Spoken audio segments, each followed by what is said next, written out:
Hey, Legal Rebels, this is Tom Martin. I'm the founder of LawDroid, and this is my podcast, LawDroid Manifesto, where I interview legal innovators about how they do what they do. In this episode, I interview Kenton Brice, Senior Manager of Academic Partnerships at Clio and Adjunct Professor at the University of Oklahoma College of Law, whose decade-long commitment to teaching legal technology transforms students' lives for years to come.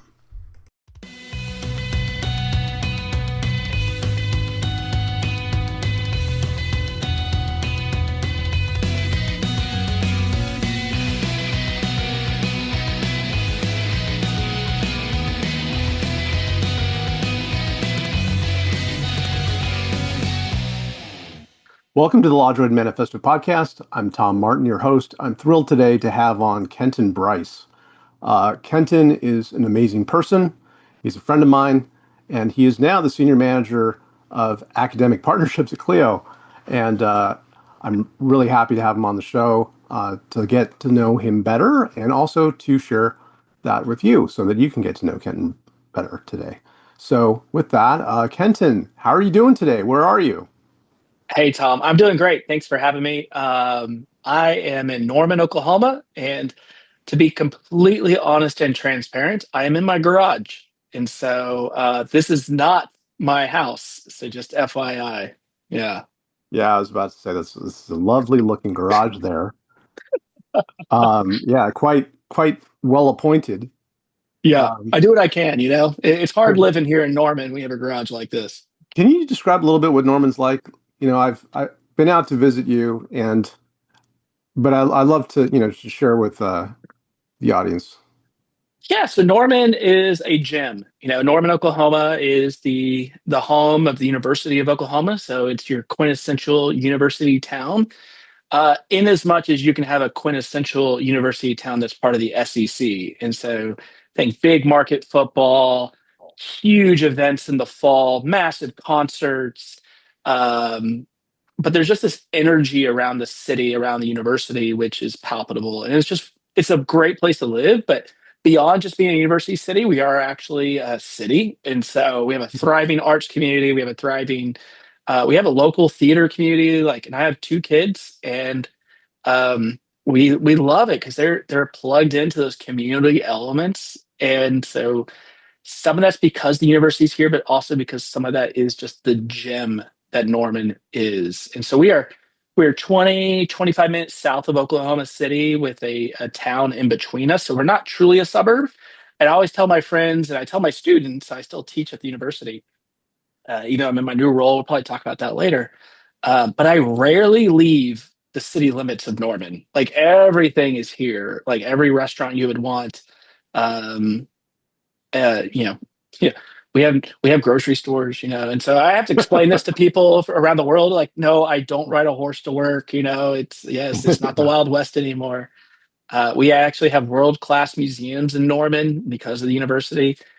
And then one of my favorite things about Norman is what I call our spring sport, and that's our weather. And so during the spring, we have storm season, and it's always pretty exciting around storm season. And so, yeah, it's a great place to live. You can raise a family, and it's great. I love it here, and I'm so happy to be able to be here. And I've been here for about 11 years, and so don't look like I want to move, but it's great. Thanks for asking. No, everyone's great. Hopefully, I don't work for the tourism board, But they but should give you something, right? they should. I am Yeah, owed a commission. Yeah, absolutely. yeah. I mean, I've been out there, and it is lovely. And there's a lot to see and do, which Yeah. I enjoy that. So you have been up until now the director of the law library, or is that changing? Or Yes, how- that changed about 3 weeks ago. And okay, so I was the director of the law library at the University of Oklahoma College of Law up until early January 2026, when I moved into my new role at Clio to be the senior manager for academic partnerships. But yeah, uh, been at the College of Law for 10 and a half years. And so that was a major shift for me, and it's definitely different. And but I'm still plugged in at the university. I still teach in an adjunct capacity, just like you. You know, you're teaching at Suffolk in an adjunct capacity and very similar courses. So That's great though that you are continuing to have that connection and to like the students are amazing. Like, Yeah. of course, you've known this for 10 plus years now, but um, this is my second year, and just like the energy, the enthusiasm, like the different point of view, it's refreshing. It's awesome. Like to see like the next generation and what they want to accomplish, and then to be able to come alongside them and encourage them in that. Like I had class this morning, and um I had three students in my class of 20, and this is a self-selecting group, of course, right? Like it's a third year course, it's an elective, it's technology in the law practice. Yeah, but I had three of them. They're like, I want to start my own firm because I want to do it differently. And I'm like, awesome. Like they want to serve, and they're not talking about like going to big market stuff. They want to go back to their local communities, start their firms to serve the local community well, and provide the best possible like legal services and experience for their entire community. And I'm like, that's awesome. Let's enable that. And Yeah. so, yeah, I love here, and I love the students. I have one student that's going to do cross-border transactions. She's already got a job lined up, and she's already thinking about differently about how I plug in with AI or tech to transform the legal experience. And I'm like, man, I love the energy. You're absolutely right. It's so great, and it fires me up every time I get to talk to students because they're they are hopeful in the best way possible, and I want to be able to enable them to achieve what they want to achieve. So that's it's just such a blessing to be able to teach. Yeah, totally. Now I'd like to change gears a little bit because, as the audience knows, I love to get into people's business and like learn about their background and, take out all the skeletons, right? That's what this is about. No, Oh boy. Okay. Okay. Let's go. no. But I would like to learn about like where you grew up, what your parents were like the family Yeah. dynamic and stuff like the stuff that's made you who you are now. Um, and Yeah. so if we take it back, you're currently in Norman, but you said for about 11 years. Where Mhm. did you grow up? Yeah, great question. So actually, I say great question because we covered this in class this morning. I So I'm not going to talk about class anymore after this little bit, but my first class of this semester I always teach is in whatever class it may be, legal research for the 1L program, or this class I'm teaching for 3Ls, or in my legal service delivery models course, whatever it may be. The first day is always the same. And it's like intro to course, but also intro to each other. And every student has to go around and answer the same exact question. Who are you? Where did you grow up? Uh, why did you go to law school? What makes you tick? And the reason I do it is because once we understand one another in a room like that, we can have more empathy. But also I try to like emphasize to the students like law is a relational world. And Mm. once you get to know people at a deeper level, you can connect with them. And that relational connection is so important as a professional because you never know when you need to rely on that person or they're going to need your help in the future. And you just have that deeper knowledge of who they are. So anyway, I'm glad you asked because we covered it this morning. Of course, like the ADHD in me is like, oh my God, I didn't do that. I should have done that. Um, Right, it's okay. We're always in process. And we can all implement it next year. yes. The And that's the beauty about all these kinds of connections. We're always learning from each other to help improve what we do. But Yeah. yeah, so to answer your question more specifically, and so I was actually just telling someone this afternoon this. Um, the house I currently live in is the house I've lived in longest in my entire life. And so as a child, we moved around every 5 to 6 years. And a lot of it was because of my dad's career. My dad was in grocery sales. And so he worked for Pillsbury Corporation and then worked for General Mills. And so his accounts would change, or as he went up the corporate ladder, and so we'd have to move when his accounts changed or his position changed in the sales world on grocery, which is great. Like he was an account executive basically for Pillsbury or General Mills, um, and worked his way up to be like district manager, stuff like that. And then Yeah. his final account before he actually retired was working for General Mills on the Albertsons account. So Albertsons, I don't know how national they are, but they're a large grocery retailer. So anyway, so we moved around every 4 to 5 years. But I always call back to San Antonio as kind of like my home base because that's where I graduated high school and kind of the more formative years of my teenage years.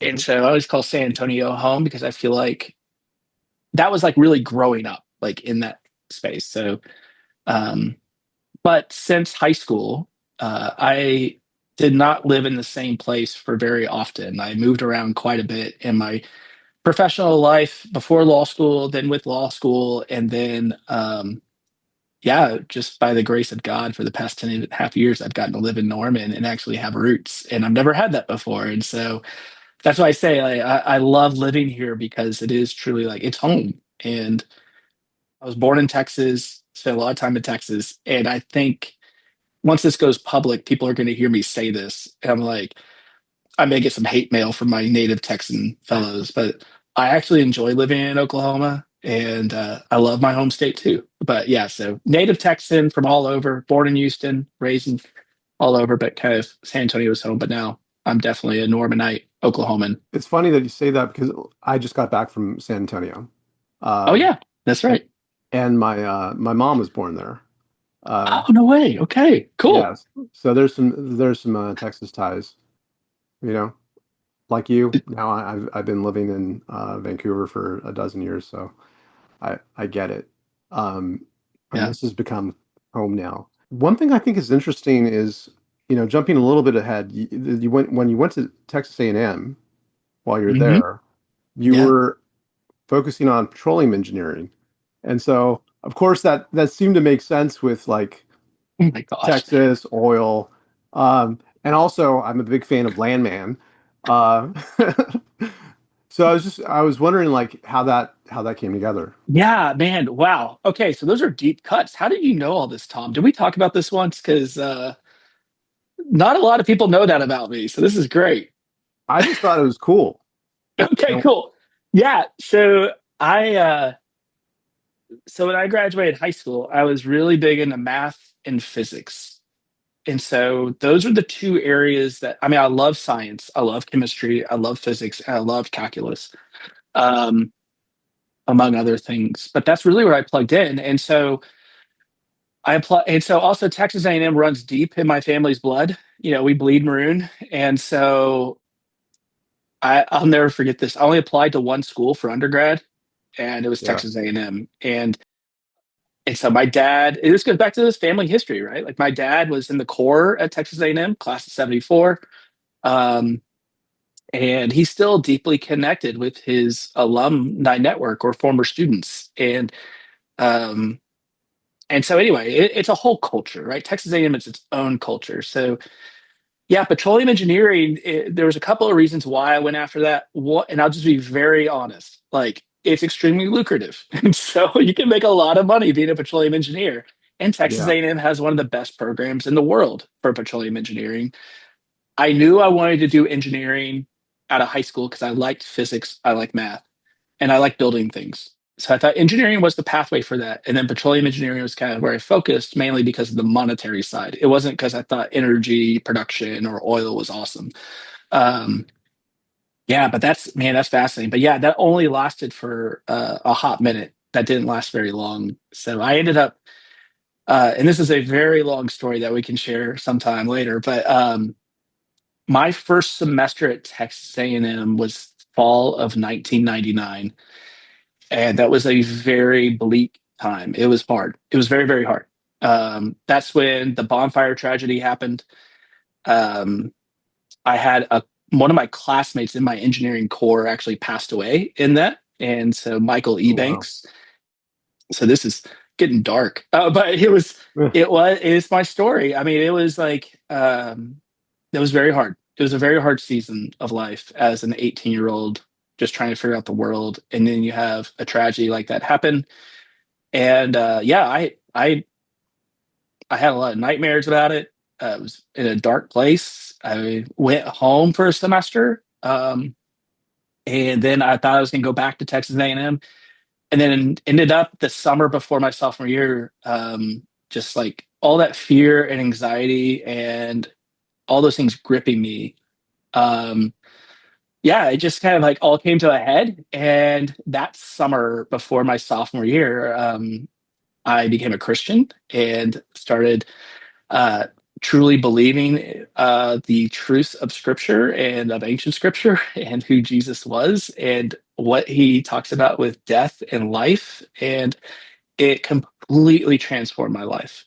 And so I gave up on the dream of petroleum engineering to follow Christ and really take my faith seriously, and ended up transferring schools. And so, uh, and did not do engineering again. So transferred schools and started a degree in marketing because I don't know And that was why. that was at Northeastern, right? Yeah, I transferred to Northeastern State University in Tahlequah after all that, and Yeah, mainly because I knew two people that went to school there, and they were good friends. And again, this is a much longer story, maybe over scotch or coffee someday. But uh, yeah, I transferred to this school I'd never really heard of. Like, right. Texas A&M is this SEC behemoth, and then Northeastern is this small regional school in the middle of nowhere in Oklahoma. So it was a very different experience, but it was beautiful, and I loved it. And I played rugby there, and um, got to know a good amount of people, and yeah, really pursued what I thought would be a good program in marketing and Right. promotions.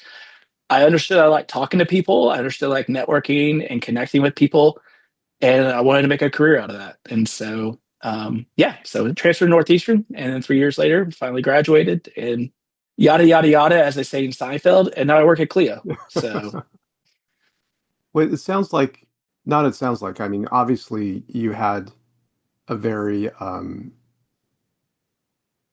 uninvited but pivotal experience oh uh, yeah, when you're young. And, things like that affects everyone differently. And obviously there was time to digest what happened. But, with some of those experiences, it reinforces for us like what's important and hmm and how we value things. And so it sounds like, that definitely that you had that type of experience and that influenced your next steps. yeah. I mean, the experience itself. I mean, it wasn't just that. There was a lot else packed in there. Um, but my faith journey, it was really that was the experience that was pivotal, and it was truly a paradigm shift on understanding the world and how it works. And that Mm. that really set me up for, I mean, truly it was just like a lifelong, I would say, hope. And still that hope exists today. It's interesting because this is so fascinating because I joined a company called Clio, right? And one of their newest values is play the infinite game. And I'm like, I think in terms of eternal things, not temporal things. And a lot of that has to do with my faith. And so um, there's great hope in thinking through eternal things. And so, yeah, so the experiences from the summer of 2000 really have shaped who I am at my deepest core. And there is immense freedom and immense joy in that. And it actually allows me to play that infinite eternal game in my mind where the relationships I create and have, like even with you or with others in legal tech or education, it's like, you know, uh, I view those as eternal relationships, right? And so these aren't just like transactional things that just happen for by coincidence. And so, yeah, so it really frames how I work, and my faith frames everything about me. And it gives me the freedom to really enjoy others and love others and care for people and hope for people and see the best in people. Yeah, anyway, all that. I don't know if that's what you were going for with this podcast today, but welcome. What I'm going for is getting to know you better, Ken, and that definitely is something that I didn't know that I'm glad to know. And yes, over you know maybe some whiskey or something, we can get into it more. But Well, not just any whiskey. It's gotta be. Sorry, guys. I'm just hot takes. No bourbon. No bourbon. no, It's no, gotta be. all right, no Kentucky. Well, Um, hey, you're in Vancouver. You have access to a great single malt called Low and McKinnon. We will drink over that. So, okay. yeah. Um, but I like that, like the infinite game thing, because what it does by viewing it as an infinite game, like it basically pops us out of that, zero sum game Yeah. type of attitude. Because if it's infinite, well, there's plenty of time to figure things out, get to know each other, and that's really what it should be about, right? Um, Yeah, absolutely. so you end up going to law school at the law school that you teach at. Yeah, and that was also circuitous. Like instead of this, like it wasn't a straight linear path for me for anything. Yeah, so I went to OU Law. I started 3 years after I graduated undergrad. So I had a 3 year hiatus. In that 3 years, I worked at Sam's Club in their home office in Bentonville, Arkansas. And so that's the Walmart Corporation, the Yep. Sam's Club division. And it was a marketing role. It was replenishment and logistics for product. And so it's the place of marketing where people kind of ignore that, where it's like distribution. And so distribution is massive for that corporation. I mean, that's how they win is through distribution. That's how they scale. Yeah. And so obviously there are hints of that in how I view the legal system. And a good friend Mike Whalen likes to say this too, right? A lot about legal is just distribution issues. And so, when he gets into his Lawyer Forward book and starts talking about stuff like that. So I worked there for a year and I saw the movie Office Space. And so I want royalties on this because that movie will change your life. Like, and so I saw that Love that movie movie. and I Yeah. was like, oh, this is my future. I gotta do something different. So Yeah. yeah. Started talking to a bunch of friends and ended up desiring to go to law school. And then for a multitude of reasons, I did not go to law school immediately, but then ended up teaching English as a second language in the Tibetan area of China for a little bit. Wow. Uh, That's amazing. yeah, like I said, law school was a circuitous route, but that also was an experience that helped frame how I viewed the legal system. And the reason why is I wanted to go to law school to help people. And that's, we hear that a lot. And a lot of law students say that. They Yeah. go to law school. But mine was more targeted. And the reason why Office Space in that time period at work at Sam's changed how I viewed my career and what I do with my career is I wanted to do more, like something meaningful. And I really did want to help people. And I listened to a tape, a true cassette tape, like old school cassette tape Yeah. of the founder of the International Justice Mission. And he had this like talk he gave on how to, as lawyers, engage in legal process in countries to like free slaves, like truly free slaves in like India, in countries like that. And I was hooked. I was like, I'm a smart kid. I can take the LSAT, but that's what I want to do. I want to go help people. I want to go do stuff like that. And so when I went overseas and started teaching, what I realized is there are populations in the world that can't develop themselves economically. And so being an American and being a lawyer actually has a lot of benefits if you want to get into international trade, where you could actually help these populations develop their own local economies. And that's what I wanted to do. And so that's why I went to law school. The problem with all that is I don't do that now. But that ethos has carried through my career. Is like I truly like want to just make people have I just want to get people to flourish, right? I really want to see people flourish. And so in whatever way, shape, form that is. And so after law school, I graduated in 2009. Well, there were no jobs in international trade in 2009. I don't know if people realize this, but there was this thing called the Great Recession. So Yeah. it had this major impact, right? And of course, it took me 10 months to even find a job after law school. Wow. And it was a hard time. I was a newly married. My wife is amazing, still married today. You've met my wife, I think, at one of the American Legal Tech Awards Yeah. back in Nashville, and been married 18 years almost. And she's been with me through it too. Like she remembers when I was unemployed for almost a year after law school, and that was a bleak man. That was hard for a lot of people, a lot of my colleagues, and it was tough. It was tough time. So yeah, It was you just gotta, getting through it. I remember it was just like, let's just get through this step by yeah. step, day by And day. a lot of it was just like, let me just find a job. Like, Mhm. and I did. And I did not like my job. I was foreclosing on people's houses. And I went to law school to help people flourish. And here I am taking away their houses. I totally understand mortgages and stuff like that, but this was not about mortgages. It was homeowners associations in Texas, like suing their neighbors. Wow. Um, and if my former employer ever listens to this, I had this conversation. It was a real conversation, and I told my boss at the time that I left after 6 months of doing that, I was like, I don't even agree with the law I'm practicing. I don't even agree with the procedure that I'm practicing. Like, I think the law has to change. So I left that firm and then joined a startup law firm, a pretty young law firm after that. That was just getting started, and that's kind of what propelled my career into legal tech. Was that firm? So that's a lot of background to my. Yeah. Well, it sounds to me like you've been a man on a mission, you know? I yes and no. I mean, I am.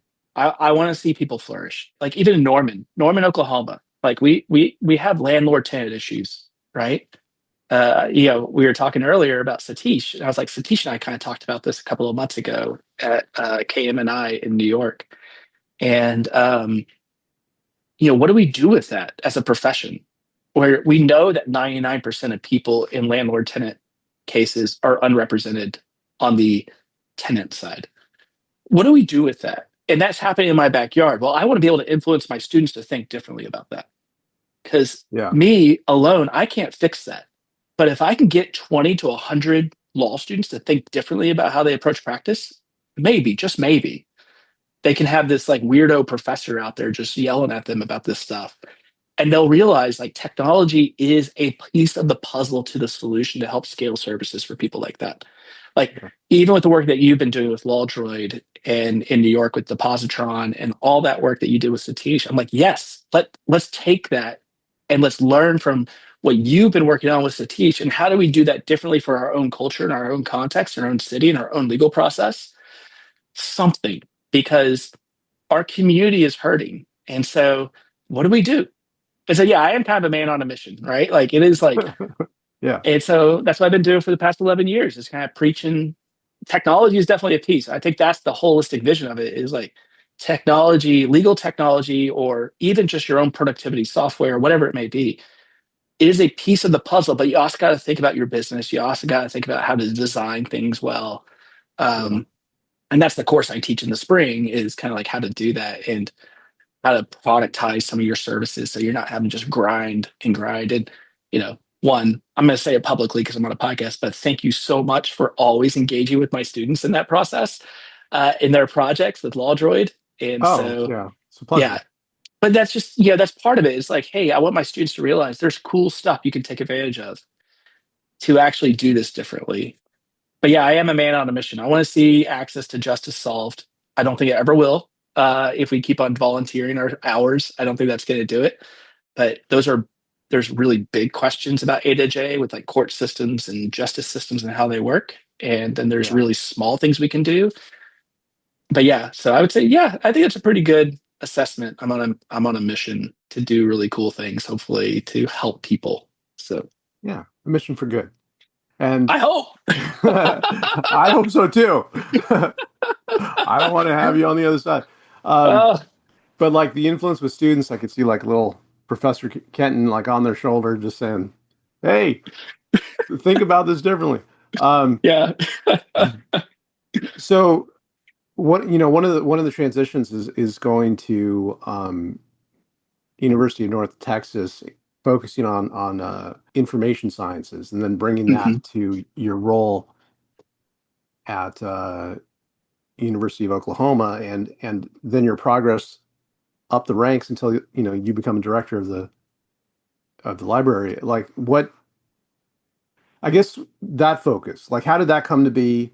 Yeah. And obviously like now, like yours was a 10-year journey. So like in the beginning of it, AI, what is that? Please come on, AI.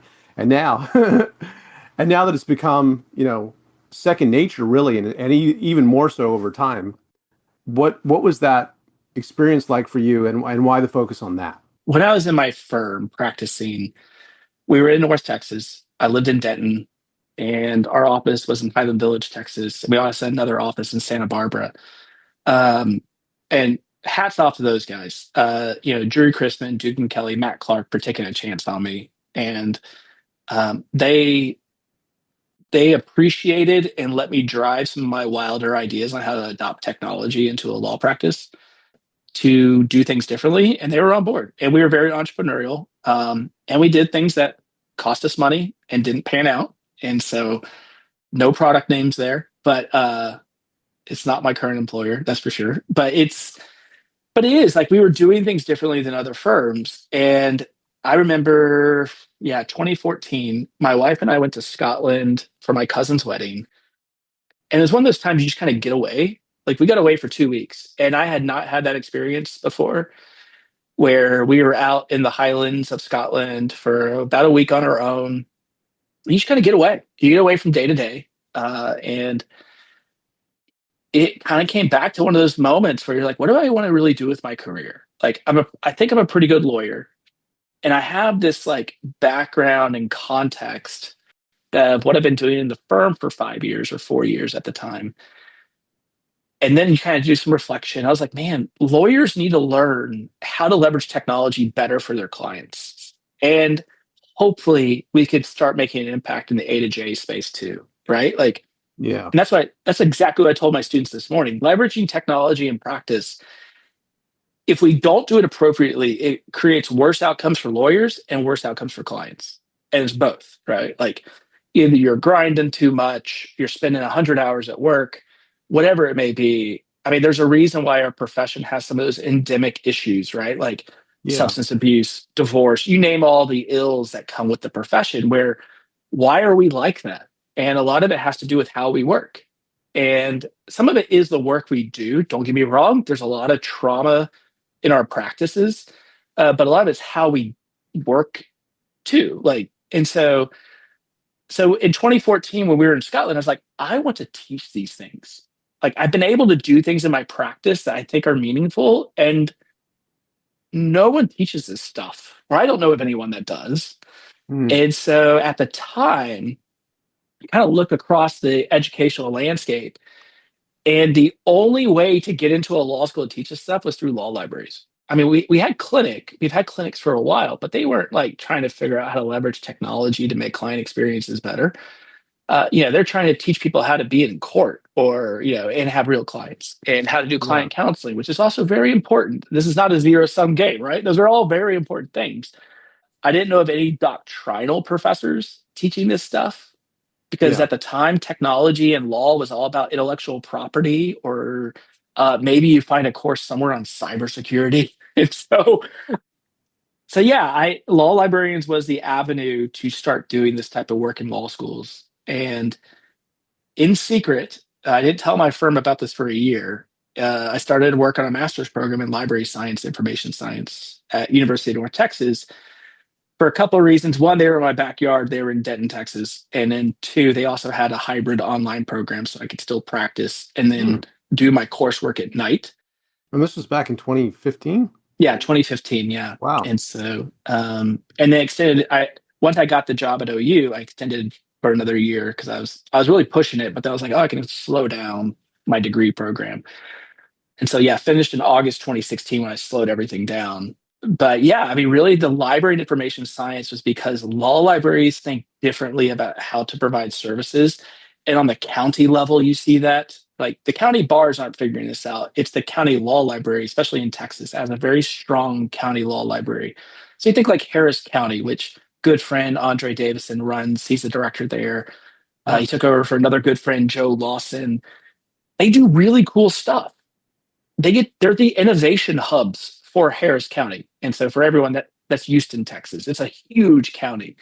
And so that's what I found. Law librarians were kind of these innovation hubs for trying to figure stuff out because they had the background of legal research services.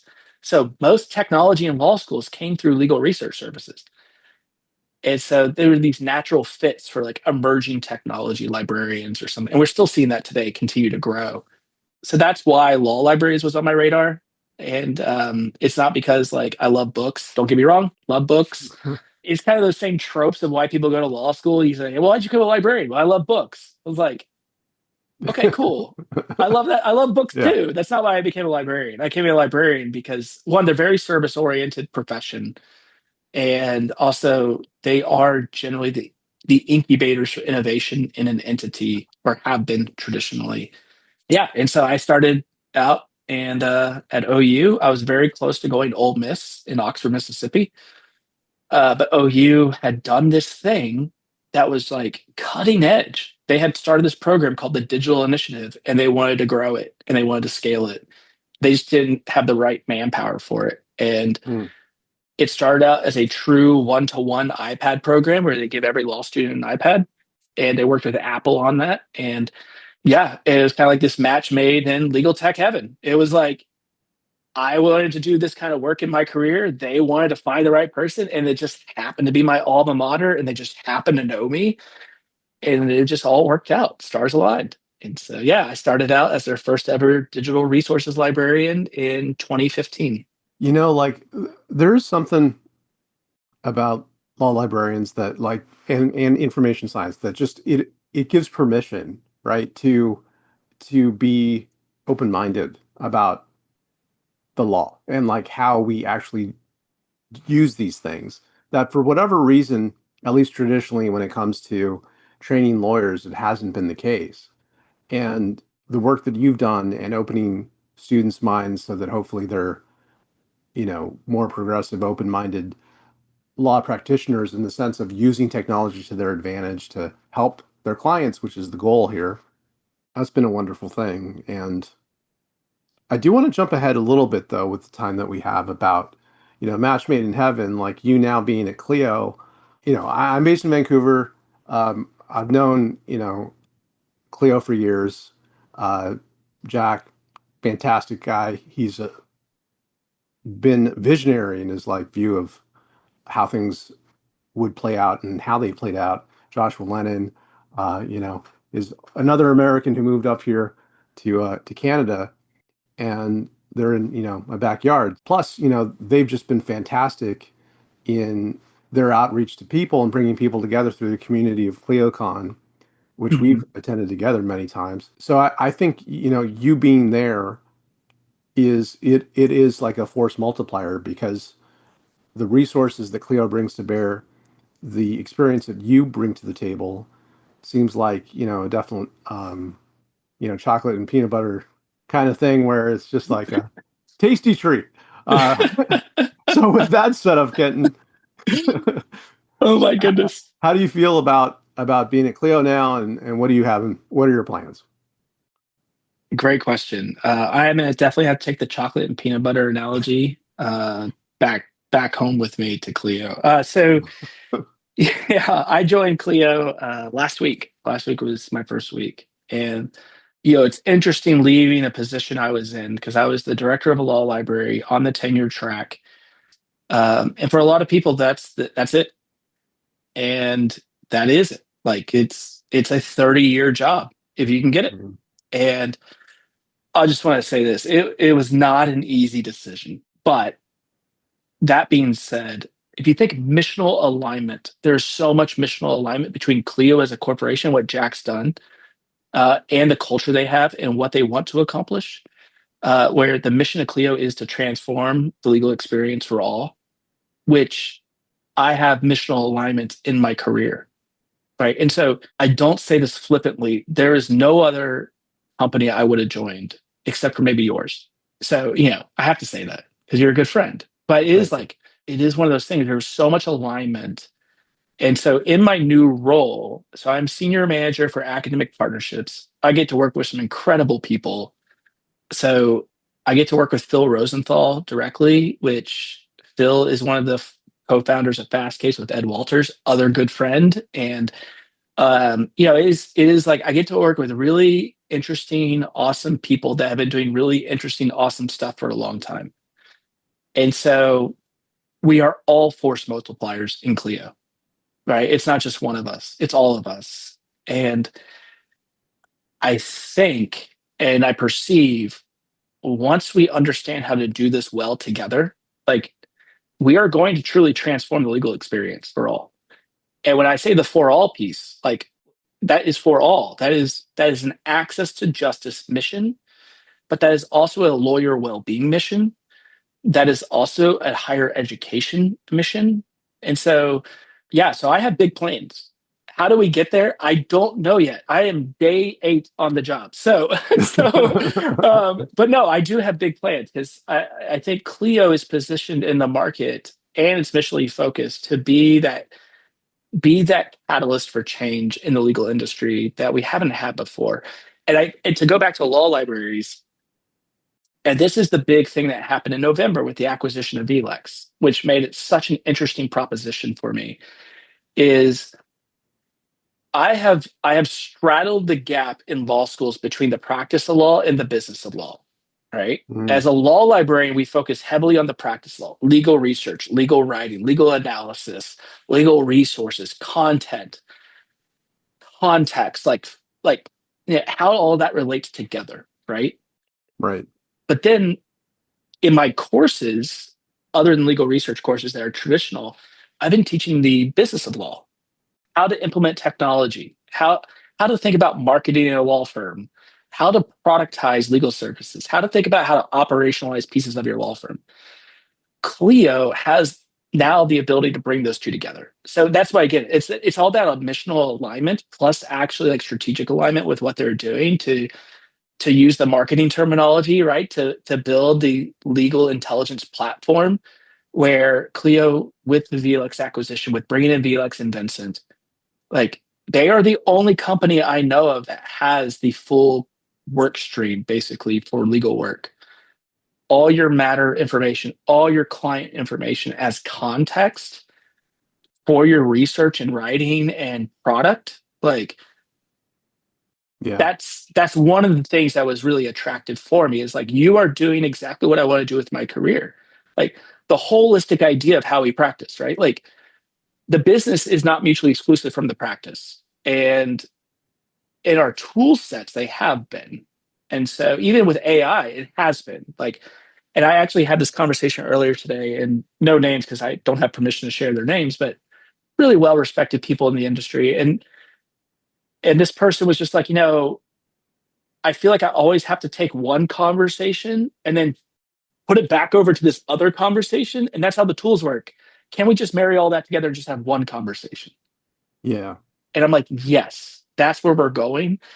And I want to figure out how to build curriculum with that. And I want to build thought leadership around that. And then have Clio be the platform for others to just share that thought leadership. I want to open source curriculum. I want to build those communities of practice that we really don't call them in higher ed. I want to build those communities that like with people that teach and but people that like yourself who are an adjunct.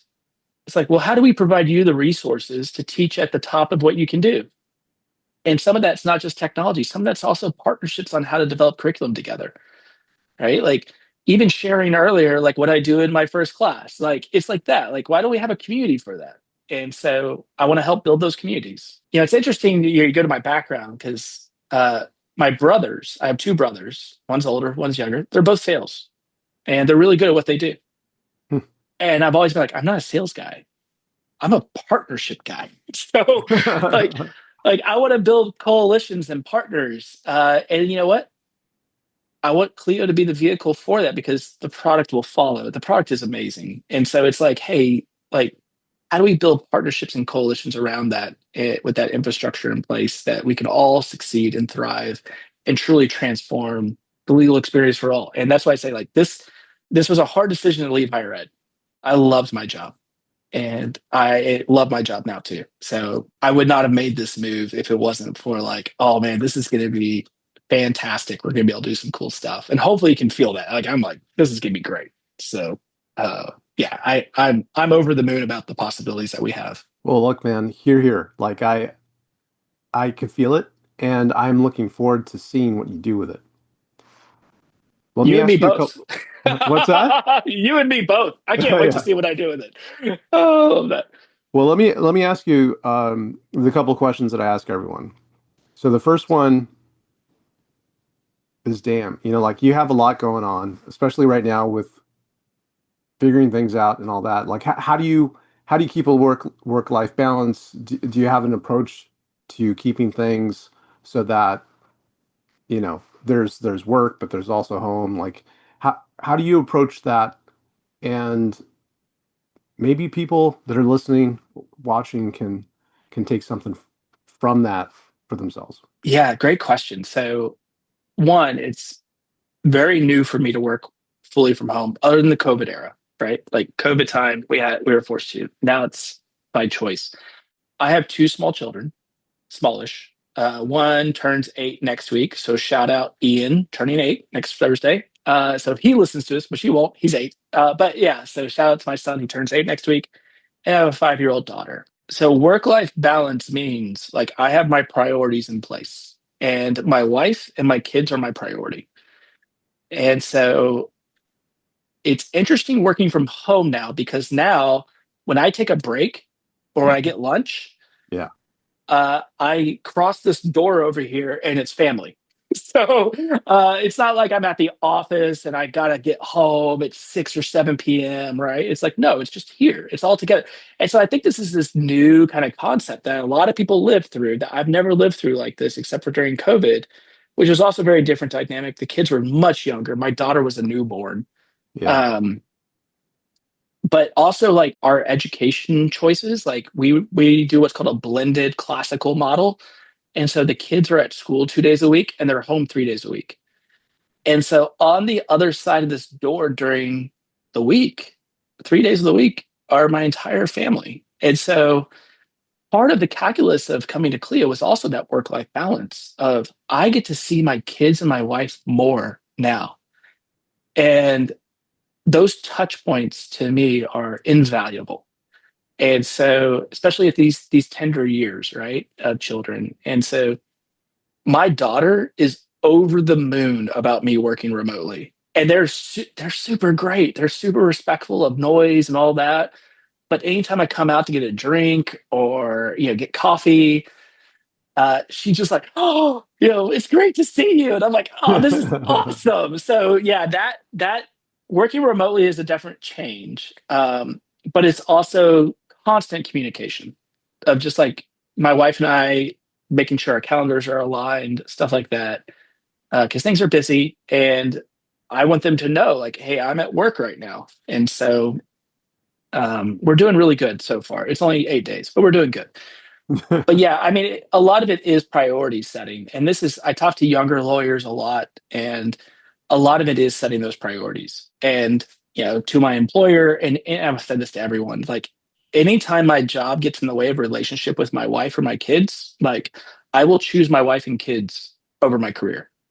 They are number one, number two, and three. Like, I'm sorry, like, I love my job and I love my work. But the minute those things get in the way of my relationships with my family, I will go work at Starbucks. I'm sorry. Like, it's not even on the same playing field, right? Like, priority wise.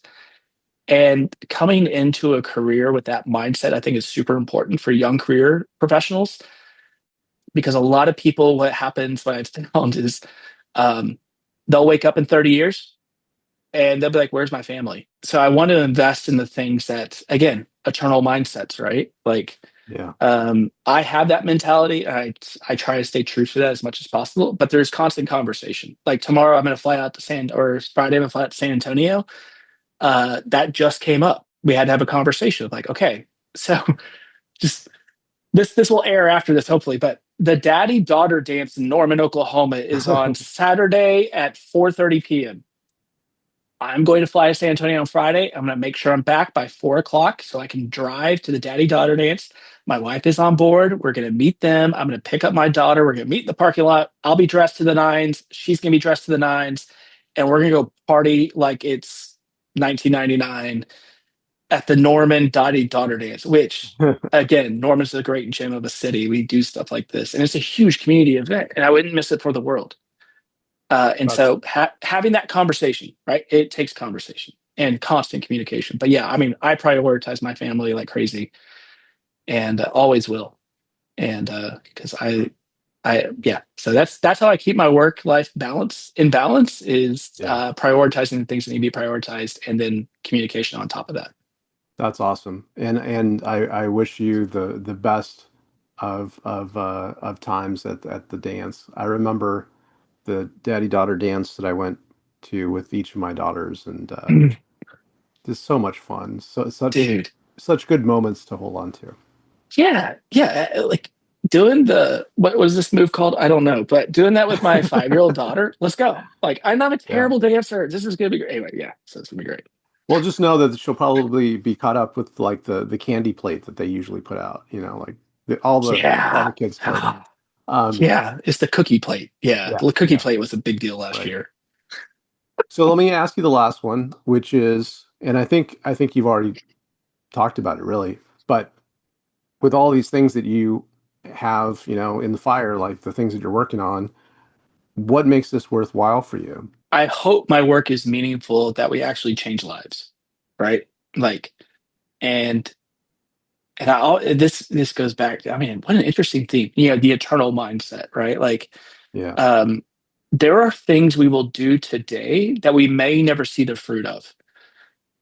That doesn't mean we don't do them. Like, and that's the impact that I hope my career has. And it's funny because working at Clio now, there's been a lot of talk about how we measure success in the academic program. And what I've had that same question for the past 10 and a half years in my own work. It's like, how do I measure success? And what I've found over the years, it is a long journey to see what the success is for teaching tech innovation in law schools. What I told my students this morning, I get emails from alum, and like one graduated in 2018. Like we're talking 8 years ago. It was Mhm. like, oh, I get it now. And I'm like, oh man. So there may be 100 of those stories I never hear.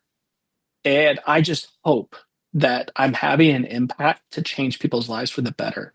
That there's something that we can do either tangibly or intangibly through relationship or network effects to change people's lives for the better. And that's why we do the work we do. So even in my community, I want to go have conversations about landlord tenant law. I may not be able to fix that problem, but my hope is by having conversations and casting vision, people can fix that problem. And some of these things are systemic, and so it's like, okay, let's go talk to judges. Let's go talk. Let's just make them aware of what's going on. They know, but maybe they're so busy they can't think about it, right? And so what do we do? Well, I saw a judge in a coffee shop not too long ago, and because of my former role, like I was the director of law library, they all knew who I was, and so I was like, oh, hey, actually, have you thought about this in your courtroom? Oh, I haven't thought about that. I was like, oh man, there's this judge in Louisiana who has thought about that. Yeah. His name is Judge Scott Schlegel. Maybe like we could hook you up someday, right? And so, but we don't know if that's going to have an impact. And my hope is we all understand our work is meaningful. And so, what my hope is like that drives me. I know my work is having an impact even if I don't see it, and that's the hope that exists, right? It's so Yeah. that's kind of what drives me. But yeah, I hope to have an impact with my career to see people flourish. I want to see lawyers do better. I want to see our clients do better.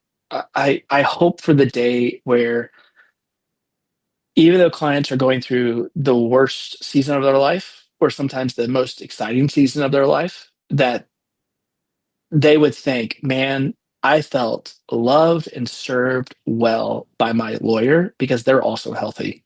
Come on, isn't that the dream, right? Yeah. Like we're not going to be able to change other people's circumstances, but man, we can give them an experience where um, they are able to get through that circumstance just that much better.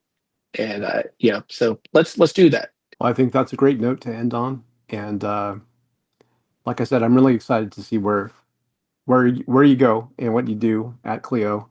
And to that end, like for people that are watching and listening to this, how can they keep in touch with you and learn more about that? Great, yeah. So probably see me at a conference. I'll be around. I would say historically, I would have a bunch of students in tow, but not anymore. CleoCon, come find me somewhere. Tech show, probably Legal Week. But beyond in the flesh, you can find me on LinkedIn. Pretty easy to find me because there's not another Kenton Brice in the LinkedIn ecosystem. Um, or just email me, kenton.brice@clio.com. Love to connect, especially if you're in higher ed. Reach out. Love to chat and hear what you're doing, hear your story, similar to what Tom's doing here, and then figuring out how we can make the legal education experience better for everyone. And so, yeah, man, thanks for having me. Yeah, this has been a treat. Thanks. I don't really get to share a lot of that, which I shared today. So thanks. No, I appreciate you being on, Kenton. You have a wonderful story, and I hope more people watch this and learn more about you. Thanks, man. Thanks, Tom. Appreciate you and everything you do too. And just kudos. Keep up the great work. Like seriously, keep it up, man. I'll try, but but thank you, Kenton. And for all of you watching, please reach out to Kenton and his new role at Clio. That's going to be really cool. So keep in touch with him, and I'll probably see you at those conferences as well. So for all of you out there, see you next time. Thank you so much for watching the latest episode of the LawDroid Manifesto podcast. To keep in the loop about upcoming episodes, please subscribe to LawDroid Manifesto and you'll get notified. Thanks for watching. See you next time.